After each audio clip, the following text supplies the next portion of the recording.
이강민의 잡지사 11월호 21번째 페이지. 누구에게나 친숙한 기본 원소, 이제 잘 깔린 아스팔트 도로는 끝입니다, 여러분. 오늘부터 거칠고 험한 비포장 도로를 함께 달려줄 원소계의 불도저, 숭실사이버대 환경안전공학과 교수로도 활동하고 계신 곽재식 작가와 함께합니다. 어서 오세요. 안녕하세요, 곽재식입니다. 자, 전국에 계신 원소쟁이 여러분 주목해 주시길 바랍니다. 주기율표 속 원소들의 쓰임을 알아보는 시간, 원소 퍼너타임인 주기율표가 3주 만에 돌아왔습니다. 수소부터 칼슘까지 20개의 기본 원소를 저희가 끝냈고요. 이제는 정말 생경하디 생경한 미지의 세계, 오지 탐험을 앞두고 있는데요. 어떤 새로운 세계에 대한 막연한 두려움에 빠져 계실 우리 잡지사 에디터들과 구독자들을 위해서 원소 퍼너타임인 주기율표 시즌2의 출항을 엄숙히 선언하면서 곽재식 작가의 한 말씀을 이제 선장격이기 때문에 큰 박수로 청해 듣겠습니다. 네네, 감사합니다. 예. 이 몇 번 말씀드린 적이 있는데 정말 세계로 시야를 넓혀봐도 공중파 방송에서 이 원소 이야기, 주기율표 얘기를 하면서 스칸듐에 진입하는 것은 정말 드문 사례가 아닐까. 근데 역사적 쾌거가 아닐까. 없을 수도 있다, 그런 사례가. 라는 생각을 저는 사실 진짜 해보고 있거든요. 근데 마침 또 이게 교묘하게도 보통 이제 무슨 이야기를 할지 대강이 정리한 이 대본을 만들어서 이제 방송국에서 보내주시는데 이상하게도 스칸듐 대본이 오늘 아침까지도 저에게 오지가 않았습니다. 그런 일이 있었나요? 네, 그래가지고 제가 생각을 했죠. 방송국에서 도저히 이야기를 하다가 우리 스칸듐 넘어가는 건 좀 너무 좀 무모한 짓 아니냐. 국실장 회의까지 올라간 거 아닌가. 어떤 그런 혹은 뭐 저는 심지어 무슨 생각까지 이건 뭐 진지하게 생각한 건 아닌데 의외로 어떤 전 세계 공중파 방송 사이에 어떤 비밀 규약 같은 게 설정되어 있었던 거 아니냐. 주기율표 이야기 뭐 사람들 교양을 위해서 할 수는 있지만 인간적으로 우리 스칸듐 라인은 돌파하지 말자. 그런 식으로 무한 경쟁하다가 우리 어떻게 남아나겠느냐. 약간 그런 게 사실은 어떤 상호 협약. 80년 전에 맺어진 어떤 그런 게 있었던 것이 아닌가. 별별 생각을 다 하면서 스칸듐을 한다는 그 꿈은 깨지는 것이 아닌가. 여러 가지 생각을 하고 있었는데 문자로 저희 에디터에게 오늘 녹음 정상 진행하나요? 초조한 문자를 보내셨다고. 그런데 그런 것이 아니고 그냥 어저께 밤에 주무시기 전에 이메일 보내시는 걸 깜빡하셨다고 하셔가지고 이제 그거를 이제 받아들고 정말 설레는 마음으로 드디어 우리가 여기에 진입을 하는구나. 출항합니다, 여러분. 아주 기쁜 마음으로 지금 설레는 마음으로 지금 이 자리에 앉아 있고요. 아까 뭐 어떤 황량한 황무지와 같은 어떤 미지의 세계라고 말씀을 하셨는데 의외로 진행을 하다 보면 뭐 철이라든가 굴이라든가 앞으로 뭐 우리가 금, 은 이런 거 안 했잖아요. 안 했죠. 그런 것도 이제 앞으로 속속 나오게 되거든요. 그래서 생소한 원소들 사이에 의외로 이 험난한 길에 오아시스 같은 또 그런 친숙한 원소들이 또 이제 속속 또 박혀 있습니다. 그래서 참 재밌게 해볼 수 있지 않을까. 그러네요. 정말 기대가 마음속에 아주 크게 부풀어 오르고 있습니다. 그리고 우리 이제 원소 마니악 여러분의 열화 같은 성원에 힘입어 이제 원소 퍼너타임인 주기율표의 재생 목록이 따로 떼어져서 마련됐으니까 주말에 기본 원소 20개 싹 정주행 한번 해보시면 알찬 주말 보내실 수 있을 것 같고요. 이런 뭐 금, 은 같은 익숙한 애들도 있지만 뭐 망가니즘, 크로뮴, 바나듐 이렇게 살면서 몇 번 못 들어본 원소들도 대기 중인데 한번 탐험가 정신으로 씩씩하게 21번 원소를 만나보도록 하겠습니다. 자, 오늘 이야기할 원소 등장부터 아주 범상치가 않은 원소입니다. 우리 원소 퍼너타임인 주기율표 세계관의 시작이 된 영상이 있죠. 곽재식의 주기율표 특강편에서 그 주기율표를 처음으로 고안해낸 주기율표의 아버지 드미트리 멘델레예프 이야기가 나오는데 이 멘델레예프가 처음 주기율표를 만들었을 때는 당시까지 발견됐던 약 60여 종의 원소만 가지고 만들었습니다. 그래서 이제 멘델레예프가 궁리 끝에 아직은 발견되지 않았지만 나중에 발견될 원소들을 미리 예측하고 표에 빈자리를 남겨두었다. 이런 말씀을 드린 바 있는데요. 자, 그리고 나서 약 10년이 지나서 이제 오늘 만나볼 원소가 그 빈자리 한 칸을 채워준다면서요, 작가님? 그렇습니다. 그래서 원소가 직접 발견은 안 되었기 때문에 멘델레예프가 이 원소의 이름을 정식으로 부여할 수는 없고 별명으로 이름을 하나를 붙였습니다. 그때 당시에 멘델레예프가 사용했던 이름이 이제 에카보론이라고 이름을 붙였습니다. 에카보론. 네. 칼슘하고 티타늄이 발견이 되어 있었는데 칼슘하고 이 타이타늄 사이에 우리가 모르는 원소가 분명히 하나 있을 것이다. 칼슘보다는 무겁고 타이타늄보다는 가벼운 원소가 하나가 있어야지만 내가 생각한 이 주기율표의 규칙, 대체로 원소들을 무게 순서대로 이렇게 쓱 늘어놓다 보면 네. 일정한 규칙대로 비슷한 성질을 가진 원소들끼리 아래 위로 한 줄로 이렇게 정리되는 그렇죠. 그런 모양이 나타난다라는 것이 맞아들려면 근데 그게 이제 안 맞아들은 부분인 거예요, 사실은. 그런데 과감하게 이야기한 거죠. 여기를 한 칸 띄우고 한 칸씩 밀자. 예. 그러면 지금 우리가 몰라서 그렇지 이 자리를 차지하는 뭔가가 앞으로 미래에 발견이 될 것이고 퍼즐 조각이. 그러면 내가 개발한 이 주기율표라는 게 맞아들 것이다 라는 과감한 이야기를 하면서 예언한 원소, 당시의 이름으로는 에카보론이었는데요. 저희 유튜브에 띄워드리는 주기율표, 당시 그 주기율표를 보면 저 네모칸, 빨간색 네모칸이 바로 그 자리입니다. 그렇습니다. 예. 그런데 이제 이 원소가 이제 실제로 발견이 되면서 스칸디움이라는 이제 이름이 붙게 된 것입니다. 네. 이 에카보론이라는 말 뜻은 무슨 뜻이냐면요. 보론은 이제 붕소를 뭐 영어라든가 유럽권에서 이제 보론이라고 하거든요. 비잖아요, 비. 그래서 뭐 붕소하고 비슷한 원소일 거다라고 해서 이제 에카보론, 에카붕소라는 뜻으로 이제 그런 이름을 붙인 것입니다. 네. 에카란 건 또 무엇이냐? 네. 에카면 이상하잖아요. 네. 이거 한번 맞춰보실 수 있으실까요? 에카가 어느 나라 말일까요? 일단 뜻은 뭐 하나 더. 한 칸 더 나간 거 뭐 이런 뜻입니다. 그러니까 붕소 라인에 있는 것 중에 모르는 것 중에서 한 칸 더 나간 거다 이런 뜻으로 에카란 말 붙인 거거든요. 어느 나라 말일까요? 참고로 맨델레프의 고향인 러시아는 아닙니다. 러시아는 아니다. 네. 에카 어느 나라 말일까요? 우리나라 이제 뭐 택견 같은 거 할 때. 네네. 이크, 에크. 한국어다 심지어. 에카. 근데 발상이 크게 나쁘지 않았습니다. 그래요? 그래 약간 좀 멀리 본다는 발상 주요했습니다. 이 에카라는 것이 고대 인도에서 사용하던 인도. 산스크리트어에서 온 말입니다. 예. 무슨 이거 갑자기 뭐 하죠. 뭐 우리 뭐 언제는 뭐 이런 식으로 안 했습니까? 그럼요. 예. 우리 저기 원효 대사가 남긴 그 불교 글 같은 거 보면 어떤 게 있냐면 일미 이런 말 많이 씁니다. 하나의 맛. 뭐 우리가 뭐 맛있는 거 먹었을 때도 일미다 뭐 이런 말 쓰기도 하는데 그렇죠. 일미 뭐 이런 말 많이 쓰는데 하나로 관통하는 뭐 어떤 깊은 진리, 어떤 깊은 깨달음 이런 뜻으로 일미 이런 말 많이 쓰는데 뭐 그래서 뭐 그런 글 같은 거 보다 보면 사해 일미 이런 말도 나오죠. 바다 사해 모든 바다가 넓게 펼쳐져 있지만 바다가 다 이렇게 통해 있으면 결국은 어디를 가든 맛은 한 가지 아니냐. 진리는 하나다. 그래서 사해 일미 뭐 이런 말 쓰기도 하는데 이 일미라는 말이 불교에서 넘어온 말이니까 원래 고대 인도에서 쓰던 말이지 않겠습니까? 이 일미라는 말은 이제 에카라사라고 하는데 여기서 맛이라는 뜻의 단어가 라사고 일이라는 뜻의 단어가 에카입니다. 맨델레이프가 불교에 심취했나? 그러니까 이게 신기한 거죠, 사실. 갑자기. 그러니까 아마도 이건 뭐 추정밖에 할 수 없는데요. 그러니까 우리나라에서도 약간 유행처럼 그때 당시에 좀 사람들이 멋있다고 생각하는 외국어를 갖다 쓰면 괜히 좀 뭔가 있어 보인다고 생각하는 그런 게 있지 않습니까? 왠지 뭐 새마을을 만든다라고 하면 좀 뭐 옛날 느낌 나는데라고 할 수 있지만 뉴타운을 조성한다라고 하면 좀 신선한데 이런 느낌 드는 것처럼 그때 당시에 유행하는 그런 외국어를 쓰면 뭐 좀 멋있어 보이는 이런 경향이 있는데 추측이긴 합니다만 당시에 이 맨델레프가 학교에서 공부를 하고 일하고 학술적인 교류를 하던 사람 중에 인도에 대해서 열심히 연구를 하던 학자가 있었는데 그렇다 보니까 고대 인도 문헌을 많이 접하는 그런 유행이 학술계에 좀 불어닥쳤고 그래서 이런 뭐 원소에 대한 어떤 이런 심오한 과학적 원리를 파헤치는 데는 왠지 고대 인도에서 사용하던 말을 갖다 붙여야 멋있지 않을까라는 생각을 해서 고대 산스크리트에서 가져와가지고 에카보론이라는 이름을 붙였고 결국은 그것이 나중에 발견이 되면서 스칸듐이라는 정식 명칭이 붙게 됐다라고 보시면 되겠습니다. 스칸듐을 발견한 건 맨델레이프가 아닌 거잖아요. 그렇습니다.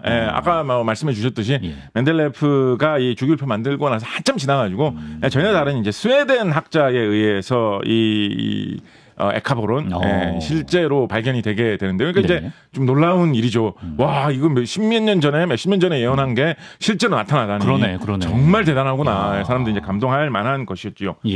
그럼 스칸듐은 또 뭐냐? 이거 좀 발음도 좀 어렵지 않습니까? 스칸듐. 스칸듐이 이게 도대체 무슨 말이냐? 그러니까 이제 뒤에 뭐 이온 이런 거 붙은 거는 뭐 원소 주로 이제 금속 원소에 이런 식으로 많이 붙이는 거죠. 원소는 뜻이고 앞에 붙어 있는 말이 이제 뜻을 갖고 있는 거겠죠. 스칸드까지입니다. 스칸드라는 게 도대체 어디서 온 말일까? 스칸드라는 말이 어디서 온 말일까? 스캔하다. 그러면 그냥 스캔듐이라고 했겠죠. 스칸드라는 게 어디서 온 말일까? 이 스칸듐을 발견한 사람이 라스 프레드릭 닐손이라고 하는 스웨덴의 화학자였거든요.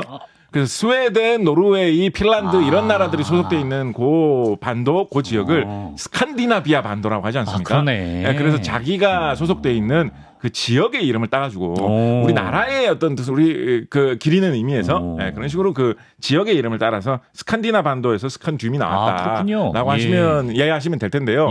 조금 파고 들어가지고 말씀드리면 의외로 주기율표를 보면 이런 식으로 어떤 나라 이름, 지역 이름 이런 거 붙인 그런 걸로 자주 등장을 하는 나라가 이 스웨덴이라는 나라입니다. 그러니까 우리가 뭐 쉽게 생각하면 뭐 과학 이런 거 발전한 나라, 영국, 미국 뭐 그렇죠. 이런 나라들 발전했으니까 그런 나라에서 유래된 원소 명칭이 굉장히 많지 않을까 생각할 수 있거든요. 실제로 꽤 있기는 있습니다.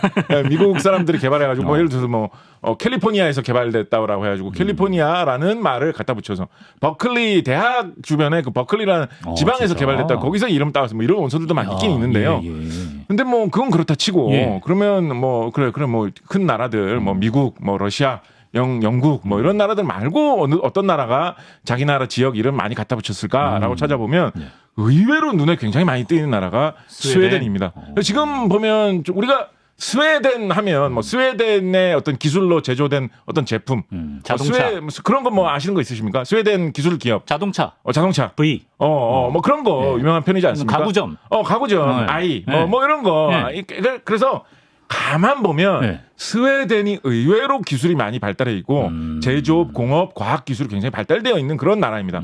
우리가 이제 무심코 이렇게 생각을 해보면 뭐 북유럽에 있는 이런 나라들은 복지 제도가 발달해 있고 잘 산다, 뭐 부유하다 이런 식으로 생각하고 있지 않습니까? 조금 더 생각을 해보면 도대체 그 나라는 어떻게 해서 부유하게 잘 사는 거지?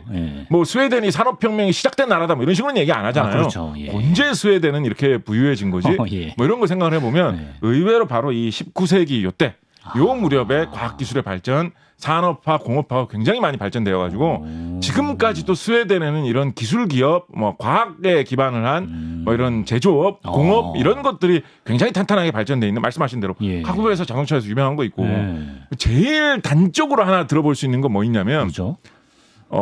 과학계에서 그리고 또 이제 뭐 세계 평화, 그다음에 문학, 뭐 경제학 이런 거에 대해서 전 세계적으로 가장 권위 있는 상 시리즈 뭐 있을까요? 알프레드 노벨. 노벨상 있지 않습니까? 이 노벨이 어느 나라 사람일까요? 스웨덴. 스웨덴 사람.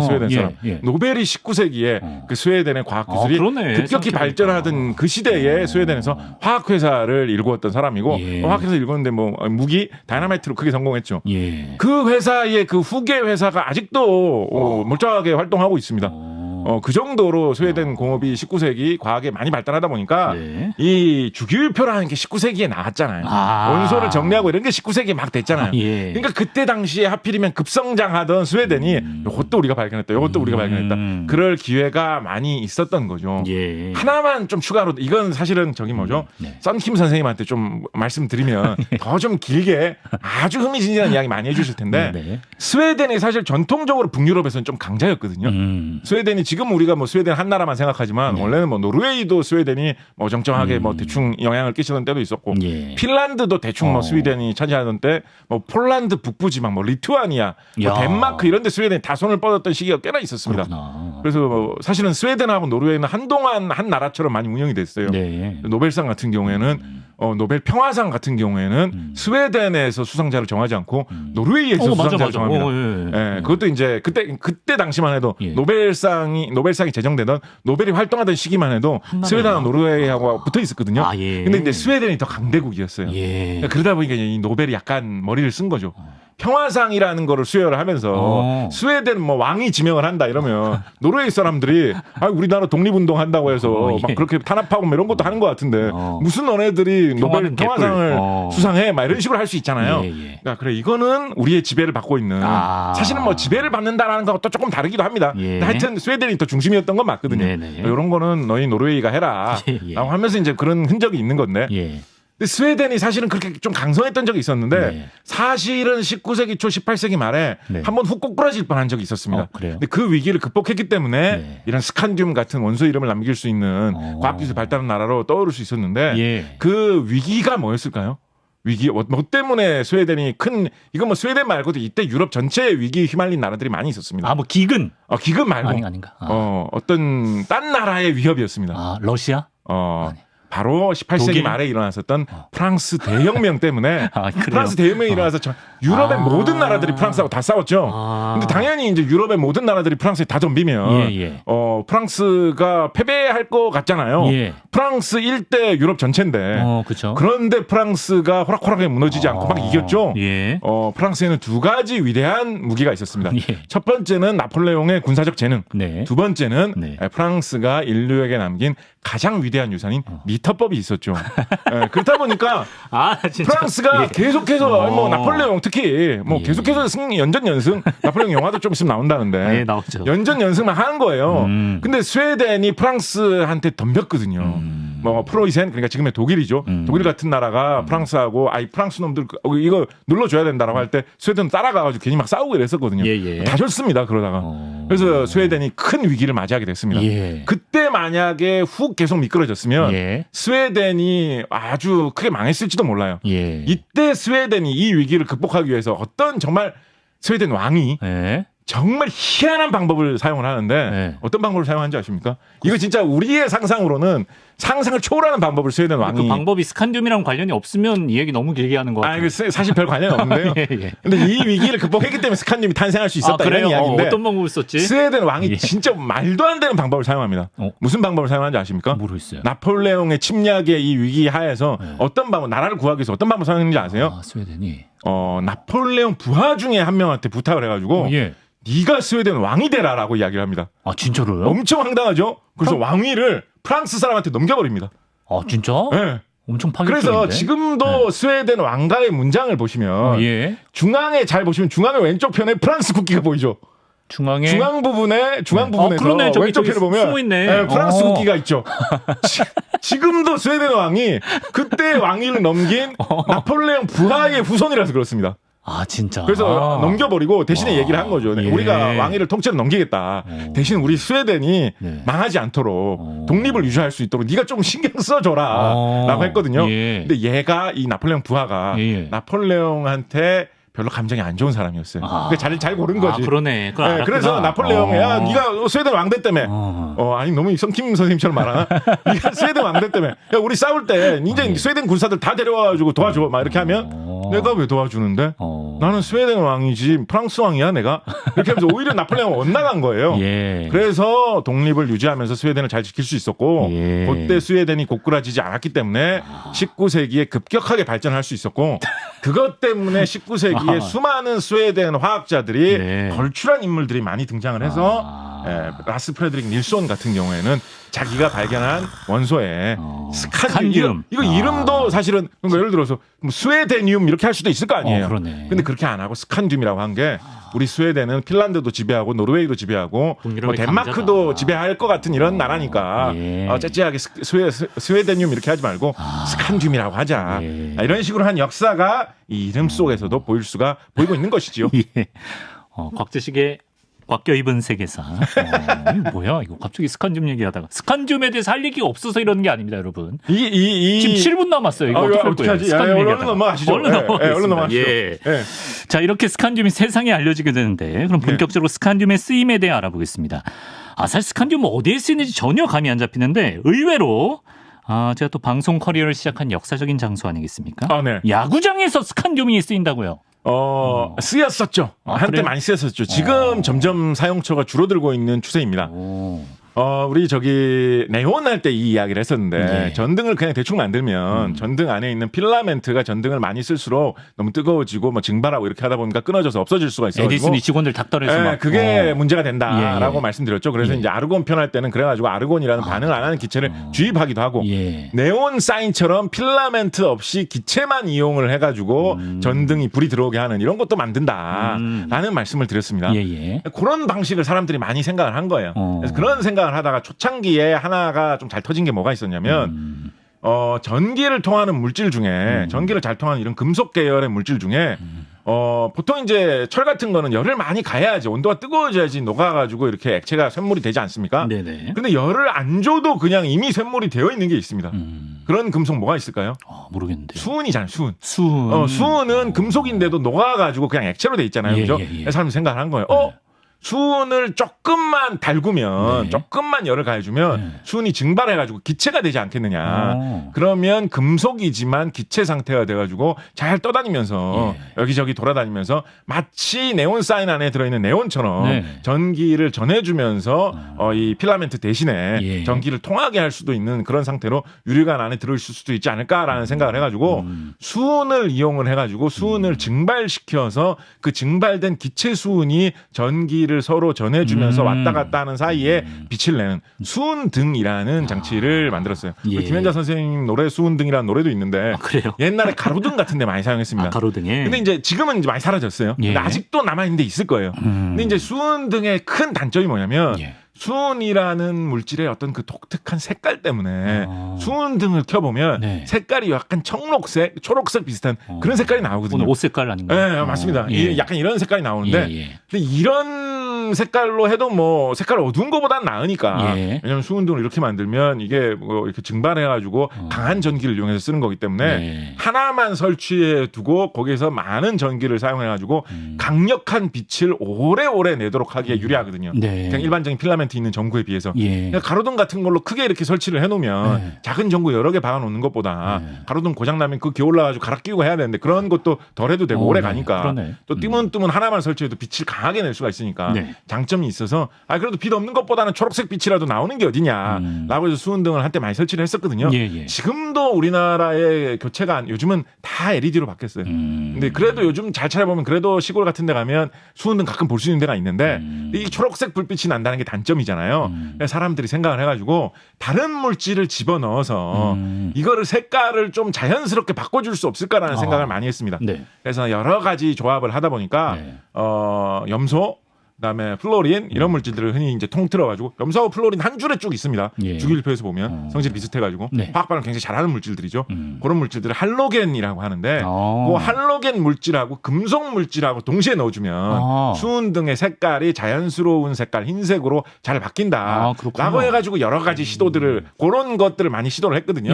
그래서 뭐 소디움, 나트륨도 많이 사용하고 했었는데 그렇게 한 것들 중에 제일 강력한 빛을 낼 때 흰색 빛을 잘 내주는 물질로 잡힌 게 스칸듐입니다. 스칸듐. 그렇구나. 그래서 주로 야구장 같은데 보면 높다란 데다가 조명탑을 높이 올려가지고 거기다 전등 너무 많이 달아놓을 수 없잖아요. 그래도 지금 야구장 가면 막 1000개씩 2000개씩 막 달려 있지 않습니까? 근데 그거를 너무 많이 달아놓을 수도 없고 근데 강력한 빛을 내야 되고 고장나면 그 갈아 끼우기 얼마나 힘들겠습니까? 그러니까 오래 가는 걸 달아놔야 되거든요. 그래서 메탈 할라이드 조명을 할로겐과 금속을 수은등을 이용하는 원리에다가 같이 집어넣어가지고 색깔을 좋게 한 그런 조명이다라고 해서 메탈 할라이드 조명이라고 하는데 이 메탈 할라이드 조명을 이런 야구장 같은 데서 많이 사용을 했고 특히 이제 이렇게 자연스러운 빛을 강하게 뿜어주는 용도로는 특히 스칸듐을 많이 섞어서 썼다라는 것이 되겠습니다. 특히 네네네 말씀하시죠. 말씀하시죠.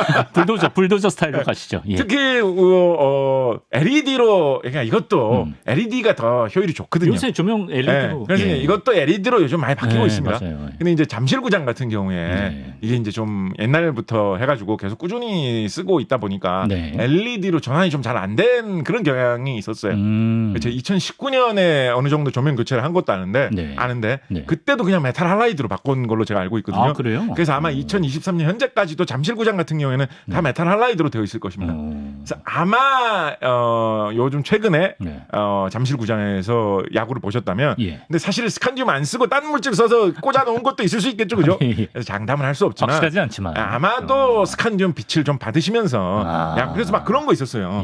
야구 선수들이 특히 이제 그 잠실구장 홈으로 사용하지 않는 뭐 LG나 뭐 이런 데는 홈으로 거기를 쓰잖아요. 그렇죠. 그래서 익숙한데 뭐 롯데나 이런 구단에서는 원정팀에서 오면 저기 불빛이 너무 세고 각도도 좀 특이해가지고 야간 경기할 외야수들이 때 수비할 때 빛이 너무 갑자기 눈에 들어오면 눈부실 때가 있다. 그렇죠. 그럴 때 있죠. 그래 이거 좀 힘들다라고 해가지고 빨리 뭐 바꿔주면 좋겠다. 뭐 이런 얘기 나온 적도 있고 그랬었거든요. 아마도 잠실구장이 뭐 개비를 하면 큰 수리 공사 같은 걸 하게 된다고 한다면 조명도 LED 조명으로 바뀌면서 이 스칸듐 조명을 볼 기회는 좀 이제 점점 없어지지 않을까라는 생각도 좀 해봅니다. 하지만 그럼에도 불구하고 곽지식 작가님께서 그래도 야구와 스칸듐이 완전히 동떨어지진 않을 것이다. 이런 말씀을 하셨다던데요. 이것도 사실 얘기하자면 좀 긴 얘기인데. 근데 짧게 시간이 없으니까 짧게 얘기합시다. 우리 인터넷에 한번 검색해 보세요. 예. 한국 야구의 발전, 특히 유소년 야구, 청소년 야구의 발전에 대해서 예. 항상 자주 나오는 문제로 알루미늄 방망이 문제가 있습니다. 맞아요. 예, 아마추어 야구는 알루미늄 배트를 쓰도록 허용해야 된다라고 하다가 뭐 프로에서도 나무 배트를 쓰는데 아마추어에서도 어느 정도 되면 나무 배트로 적응을 해야지. 그렇지. 근데 그게 뭐 단점이 있고 장점이 있고 이런 얘기 많이 하지 않습니까? 그래서 이제 알루미늄 배트. 근데 생각해 보면 좀 특이하잖아요. 알루미늄 배트를 왜 어떨 때는 쓰고 어떨 때는 나무 배트를 쓰는 거지? 뭐 여러 가지 생각해 볼 수 있는데 시간이 없으니까 잘 찾아보시고 다음에 야구 특집 한번 하시고 찾아보시고 알루미늄 배트 같은 경우에 알루미늄이 이제 가볍지 않습니까? 가볍죠. 알루미늄 폄할 때 좀 말씀드렸었는데 그래서 우리 좀 알루미늄이 가벼우면서도 녹도 잘 안 쓰고 해가지고 옛날에는 막 귀금속처럼 맞아. 프랑스의 나폴레옹 3세가 막 되게 알루미늄 시티 어디죠? 영주인가? 영주 기억하시네요. 영주에서는 이제 알루미늄으로 왕관을 만들어서 근데 영주 시장님께서 그걸 이렇게 잘 보관하셔도 되지 않을까라는 얘기도 했었는데 알루미늄 그 장점이 많거든요. 근데 알루미늄의 단점이 뭐냐면 가볍다는 건 좋은데 강도가 좀 약하다는 문제가 있거든요. 우리 알루미늄 캔 같은 거 이렇게 우그려 보거나 한번 이렇게 힘센 사람 알루미늄 캔 같은 거 막 화나면 찢을 수도 있잖아요. 찢을 수도 있죠, 진짜. 그러니까 강도가 좀 약하다는 그런 게 사실은 이게 뭐 장점이자 단점이거든요. 그러니까 강도가 약하기 때문에 알루미늄 캔 같이 얄팍한 걸 잘 만들기 좋다라는 장점도 되는데 튼튼하게 사용하려면 이제 그 강도가 떨어진다라는 건 약점이죠. 야구 배트가 만약에 강도가 너무 부족하면 칠 때마다 우그러지면 그거 어떡하겠습니까? 안 되죠. 그러니까 알루미늄 배트를 사용하면 좋은데 강도가 떨어지는 거는 최대한 보완하면 보완할수록 좋거든요. 그래서 그냥 알루미늄 배트 살려고 여러분 한번 검색해 보십시오. 그러면 흔히 이제 알로이 배트라는 식으로 많이 나오는데 알로이가 합금이라는 뜻이죠. 그래서 알루미늄에 딴 걸 섞어 넣었다는 뜻이에요. 그래서 여러 가지를 섞어 가지고 알루미늄 배트를 강하게 많이 만드는데 그 중에서도 좀 제일 좋은 걸로 손꼽히는 게 알루미늄하고 요거하고 섞으면 A급 합금이다. 라고 많이 이야기를 하는 게 바로 스칸듐입니다. 스칸듐 알루미늄 합금이면 좋다라는 게 약간 뭐랄까요. 그런 고정관념처럼 스칸듐 불도끼 배트 이런 것도 막 나오고. 약간 특정 상표 너무 말씀해 주신다. 그렇구나. 그런 식으로 스칸듐하고 알루미늄하고 섞으면 좋다라는 게 약간 국룰처럼 되게 많이 퍼져 있고요. 당연히 알루미늄 배트도 스칸듐을 좀 넣었습니다라고 하면 괜히 좀 좋은 느낌이 있는 거예요. 한 그런 거 배트 하나에 한 3, 40만 원씩 합니다. 그렇습니다. 그래서 알루미늄하고 스칸듐하고 섞어서 쓰고 있고 어쩌면 저는 뭐 알루미늄 배트를 쓰는 게 정말로 뭐 한국 야구 발전에 얼마나 큰 도움이 되는지 안 되는지 잘 모르겠는데 도움 된다고 주장하시는 분들 꽤 계시거든요. 그런 분들이 말씀이 맞다면 어쩌면 스칸듐이 한국 야구의 미래를 밝혀줄지도 모른다. 알루미늄과 함께 뭐 이런 이야기도 좀 해볼 수는 있겠죠. 네, 저희가 시간을 조금 더 써서 이제 한 7분 정도 더 드릴 수 있을 것 같은데 7분이 생기는군요. 7분이 지금 유지되고 있는데 저희가 뭐 합금 얘기 있고 뭐 희귀하다 히토류 얘기 있고 뭐 군용기 얘기 있는데 뭐 주체적으로 그냥 취사 선택하시죠. 스칸듐이 히토류가 뭐 자원이 요즘에 중요시되는 자원인데 그게 뭐 생산하는 나라가 몇 군데밖에 없기 때문에 그걸 뭐 자원을 무기화한다 뭐 이런 이야기가 많이 나오고 있습니다. 그렇죠. 스칸듐 같은 경우는 사실은 아주 정통 히토류로 불리는 금속은 아닙니다. 히토류라고 원래부터 부르던 금속이 사실은 또 따로 좀 있어요. 그런데 이제 스칸듐도 비슷하니까 좀 그냥 끼워주는 그런 느낌 좀 있습니다. 그래서 이 스칸듐도 대체로 히토류라고 하는데 많이 포함됩니다. 그래서 뭐 그런 거에 들어가기는 하는데 희귀하다는 거잖아요. 그러니까 그렇게 막 그렇습니다. 결국은 희귀하다는 거죠. 전 세계적으로 생산량 자체가 좀 적습니다. 시간 때문에 내적 갈등을 계속 겪으시는 것 같은데. 뭐 희귀하긴 희귀해요. 생산이 그렇게 많이 철 뭐 이런 거가 엄청나게 막 생산되는 거에 비하면 생산이 많이 안 되니까 뭐 희귀하다면 희귀하죠. 얘기할 수 있는데 아까 뭐 스칸듐이 히토류라서 히토류기 때문에 그거를 뭐 자원을 무기화한다라고 말씀을 많이 드렸는데 스칸듐 같은 경우는 사실은 실제로 무기에 많이 사용이 됩니다. 왜냐하면 가벼운 알루미늄을 강하게 만들어줄 수 있는 그런 물질이니까 알루미늄과 스칸듐을 잘 섞으면 무게가 중요한 무기에서 그거를 튼튼하면서도 가볍게 만들어줄 수가 있잖아요. 그래서 이제 미국의 총기 만드는 회사로 유명한 스미스 앤 웨슨이라는 회사가 있죠. 우리 저기 옛날에 클린트 이스트우드야 나오는 영화를 보면 클린트 이스트우드가 악당들한테 약간 겁주면서 너 자꾸 그런 식으로 내 말 안 들으면 내가 내 친구 2명한테 말해서 너한테 혼내주라고 한다라고 이야기하거든요. 예. 그 막당이 무슨 친구 2명이요? 이렇게 물어보잖아요. 예. 그러면 클린트 이스트우드가 예. 갑자기 총을 꺼내면서 예. 스미스하고 웨슨이란다. 뭐 이런 장면 나오거든요. 아, 서부국 유머구나. 스미스 앤 예. 웨슨. 뭐 우리나라에서도 뭐 유명한 그런 총기 메이커인데 네. 거기에서 총기 부품으로 이 스칸듐을 섞은 알루미늄 같은 거 많이 사용을 하고 있고요. 사실은 스칸듐이 정말 많이 들어간 무기로 사실은 굉장히 유명했던 무기가 뭐가 있었냐면 미그 21이라고 하는 예전에 소련에서 개발한 예. 제트 전투기가 나온 사실은 어떻게 보면 좀 초창기 시절에 예. 50년대 말 뭐 이럴 때 나와가지고 60년대 초부터 활용됐던 예. 그런 전투기가 있습니다. 네. 미그 21의 모양을 보면 되게 막 썰렁하게 생겼어요. 그냥 커다란 미사일 같은 로켓 같은 게 하나 있고 예. 삼각형으로 날개를 그냥 띡 붙여놓은 좀 그런 모양으로 생겼거든요. 그렇죠. 단순해요. 예, 그래 단순하고 대신 또 저렴합니다. 근데 이게 처음 나왔을 때 그래서 세계 최강의 공군력과 공군 기술, 전투기 기술을 자랑하던 예. 미국 그 당국자들이 예. 약간 비웃었어요. 무슨 저런 걸 전투기라고. 예. 저거 그냥 겨우 뭐 로켓에다 날개 달아서 날리는 거지. 저게 뭐 우리 최신형 전투기하고 상대가 되겠냐? 막 이런 식으로 약간 무시를 했었거든요. 그렇군요. 예. 그런데 베트남 전쟁이 일어나가지고 미그 21하고 싸워보니까 미그 21 가격이 훨씬 싼데 예. 그런데 성능은 대충 뭐 그러니까 미국의 최신 전투기보다 좋지는 않았는데 가성비가 괜찮은 거예요. 예. 미국은 그때 당시에 우리 전투기 한번 출동하면 소련제 전투기 우리 전투기 한 대로 소련제 전투기 뭐 6대, 7대, 10대도 잡을 수 있다고 생각을 했는데 갤로그처럼 한두 대 정도 싸우다 보면 예. 우리도 추락하고 예. 이런 일을 겪어서 미군이 굉장히 충격을 받았습니다. 그때 등장한 전투기가 이 미그 21이었는데 예. 미그 21의 주요한 특징 중에 하나가 뭐냐면 그렇죠. 당연히 전투기니까 비행기니까 가벼우면 가벼울수록 좋겠죠. 좋죠. 예. 그래야 빠르게 잘 날아다닐 수 있으니까. 그래 예. 공중에 뜰 거 아닙니까? 그렇죠. 그래서 알루미늄을 사용을 해야 되는데 네. 알루미늄만 너무 많이 사용하면 어떻게 되겠어요? 너무 힘이 없어가지고 네. 전투기가 휘청휘청 할 거 아니에요. 그렇죠. 특히나 전투기는 강도가 센 게 중요한데 네. 이거 어떻게 하지? 그래도 가볍게 만들어야지 잘 날아다니지 않을까? 네. 일단 날아다녀야지. 뭐 그쵸. 스탈린 같은 분이 보고 욕을 안 할 테니까. 그렇죠. 그래서 알루미늄 무조건 쓰자라고 했는데 예. 그래도 강도 문제. 너무 약하면 어떡해. 어. 뭐 날아다닌 거 우리가 뭐 쇼할 때 보여주기만 하고 막상 싸워서 너무 소용없으면 어떡하냐. 고민하다가 드넓은 그 소련의 국토에서 예. 한 화학자들이 찾아낸 거죠. 아. 우리 이 넓은 소련 땅에서 스칸듐 나는 곳이 꽤 많다고. 아까 야구 배트랑 똑같네. 스칸듐을 섞어 쓰자고 해가지고 스칸듐을 섞어서 예. 미그 21이 스칸듐이 많이 들어가는 전투기로 유명하고 네. 이게 상당히 성능이 괜찮았습니다. 아. 그래서 요거가 상당히 많은 충격을 줬고 예. 그래서 이제 미국에서 이걸 완전 압도할 수 있는 초강력 전투기를 만들어야 되겠다라고 해서 네. 나중에 미군이 개발한 게 예. 우리 저기 뭐죠? 탑건 이런 영화에 나오는 F-14 뭐 이런 그렇구나. 전투기를 미군이 예. 개발했거든요. 예. 그러니까 소련이 개발해본 거 F-14 하면 너무 멋있고 좋은 거예요. 막 톰 크루즈가 막 조종하는 거 막 잘 어울리고 완전 멋있지 않습니까? 예, 멋있죠. 그리고 사실 러시아 사람들도 소련 사람들도 그 영화 보면서 네. 와 진짜 멋있다라고 많이 생각했을 거예요. 그쵸. 그거 보고 러시아 사람들도 네. 막 조종사가 되는 꿈을 꾸는 사람들 꽤 있었을 겁니다. 예. 그러니까 공포에 질린 거야. 미그 21로는 상대가 안 되겠다라고 해서 러시아 사람들이 엄청 노력을 해가지고 네. 수호이 이거 저기 뭐죠?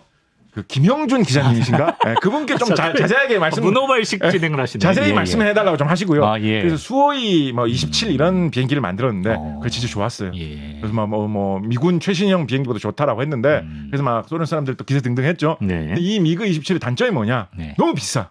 그리고 그런 공중전 적의 전투기와 싸워서 이기는 거기에만 너무 특화돼 있는 거예요. 그래서 뭐 적의 뭐 지상 목표물을 공격한다거나 이런 거에 쓰기 너무 안 좋은 거예요. 네네. 그래서 이렇게 너무 극단적으로 하지 말고 우리도 좀 가성비를 추구하는 정신으로 다시 돌아가가지고 수호이 27 같은 그런 정신을 갖고 있지만 좀 실용적인 걸 좀 만들자라고 예. 해서 만든 좀 비교적 실용적이면서도 네. 좀 신형 전투기로 8, 90년대에 많이 사용하던 전투기가 미그 29라는 전투기였습니다. 미그 29. 지금 북한군에서 예. 약간 주력으로 그래요? 북한군에서 그렇구나. 우리 전투기에서는 이게 좋다라고 하는 게 미그 29인데 미그 29. 근데 이제 80년대 90년대 나온 거니까 지금은 좀 옛날 전투기가 됐죠. 그렇죠. 미그 29 역시 가성비를 추구하기 위해서 우리 소련에서 많이 나는 스칸듐을 많이 쓰자. 스칸듐 많이 들어간 전투기로 유명한 것이 미그 29입니다. 예. 근데 지금은 그러니까 8, 90년대 나왔으니까 벌써 3, 40년 지났잖아요. 예. 그러니까 이제 옛날 전투기가 된 거예요. 예. 그리고 이게 처음 미그 29 나왔을 때 이게 진짜 저기 뭐죠? 김영준 기자님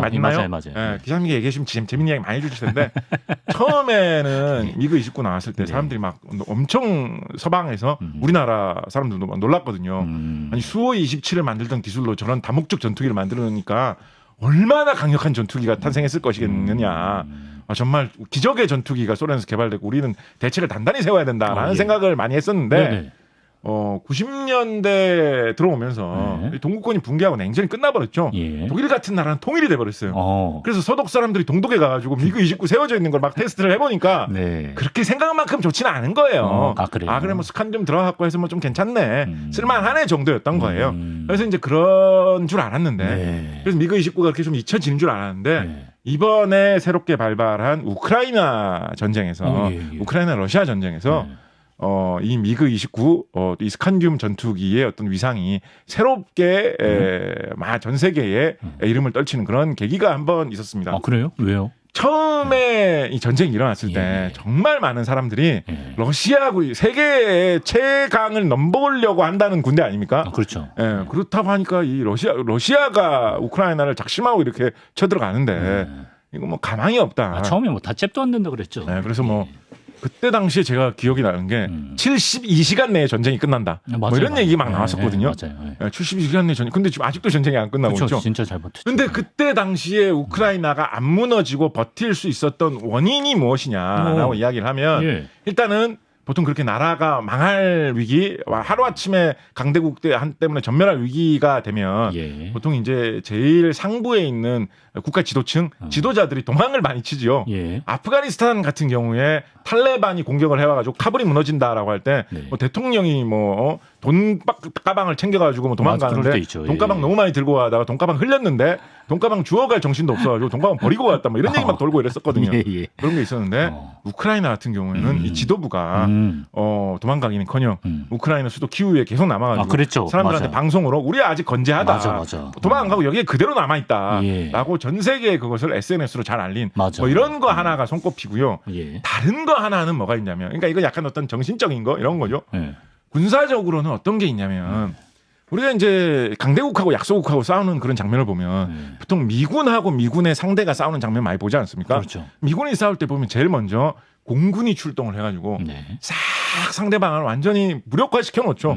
상대방이 더 이상 어떤 싸울 수 있을 만한 의지가 꺾이도록 공군이 모든 곳을 다 제압해 놓지 않습니까? 공군이 먼저 다 쓸고 그 다음에 차근차근 들어간다라는 게 그런 수순인데 당연히 이제 러시아 공군도 뭐 세계 2위 아니야? 뭐 이런 식으로 이야기를 하니까 비슷한 작전을 쓸 줄 알고 그런 식으로 러시아 공군이 총출동해가지고 우크라이나가 반격을 못하도록 다 쓸어놓을 줄 알았는데 그게 안 된 거예요. 미그 29 때문에. 러시아 공군이 생각보다 그렇게 다 제압하고 이런 걸 못하는 거예요. 여러 가지 원인을 생각해 볼 수가 있습니다. 김영준 기자님께서 설명해 주시면 좋을 것 같고요. 그런데 오늘 스칸듐하고 연결되어 있는 이야기 하나만 말씀드리면 러시아의 최신 전투기들이 벌떼처럼 달려들고 있는데 당시에 이제 화제가 됐던 거.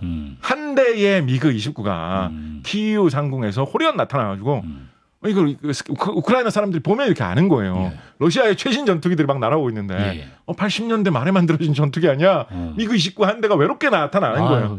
그래 우크라이나 사람들이 얼마나 어떤 슬픈 마음으로 그걸 보겠어요. 그렇죠. 그래도 군인이니까 막아보겠다고 제가 출동했구나. 최신 전투기 막 그런 톰 크루즈 타고 있을 것 같은 게 막 날아오는데 막 덤비겠다 오는구나. 그런데 이 미그 29가 희한한 신비의 조종술을 막 보여주면서 엄청 조종을 잘하면서 내가 진짜? 톰 크루즈다 막 이렇게 하면서 매버릭에서 보면 톰 크루즈 조종을 엄청 잘해가지고 구형 전투기로도 막 잘 싸우고 이러지 않습니까? 그걸 현실에서 막 보여주는 거예요. 아 진짜로? 그래서 러시아 전투기를 막 이기고.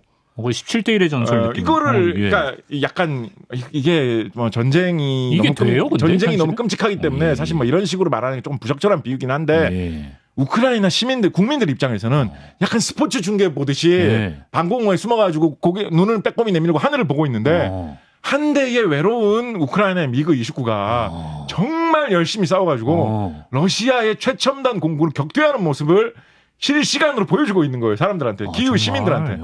사람들이 막 엄청 감동을 한 거죠.